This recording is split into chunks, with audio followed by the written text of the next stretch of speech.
Hi everyone, I'm Meteorologist Eric Fisher, and of course you know the story, probably tired of hearing about it. It is the cold. It hit 0 in Boston this morning, our coldest temperature since Valentine's Day back in 2016, a couple years ago, and the average low temp is around 24, so really cold stuff around the area. Our deep freeze continues, consecutive days below 20 degrees, or at or below 20 I should say.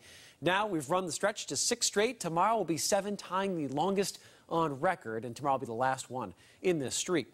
Looking at temperatures out there this afternoon in the single digits and teens, wind chill value a little bit below 0 at times, still a gusty wind, especially near the coastline, where we've seen some periodic gusts over 30 miles per hour.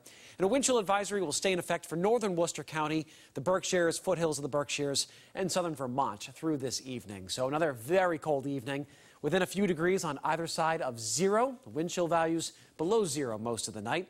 Tomorrow morning, back to school we go, and again, some towns will be below that 0-degree reading.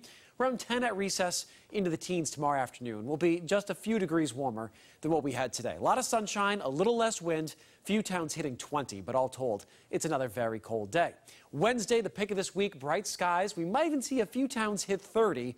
We'll be well into the 20s. Doesn't sound like much, but after this stretch, it's going to feel a lot better outside. And then we're watching this developing coastal storm. This is going to be a big one. It tracks to our east, but we're still going to be on the fringe, and that fringe is going to bring some impact. Likely some snow on Thursday. The winds will be increasing as well. We'll have a chance for coastal flooding, and then this will be quickly moving up toward Nova Scotia as we head into late Thursday night. In terms of snowfall, I think a plowable snow is likely from Worcester eastward out of this one. We'll put some numbers to this either by late tonight or early tomorrow morning as we get a little closer to the storm itself.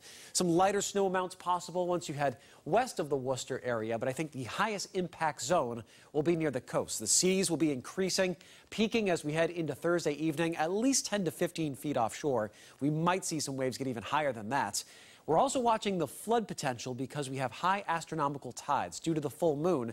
Thursday's high tide is a little over 12 feet in Boston, still running high into Friday. This could create some pockets of moderate coastal flooding, something we'll have to watch carefully. And with the wind, well, we could also see a lot of freezing spray near the coastline as it will be quite cold.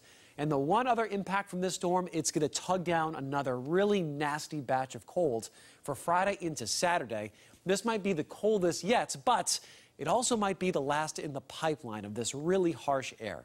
Really peaking on Friday into Saturday. It's going to be a pretty brutally cold start to the weekend. Highs for many staying in the single digits on Saturday and well below 0, both Saturday morning as well as Sunday morning.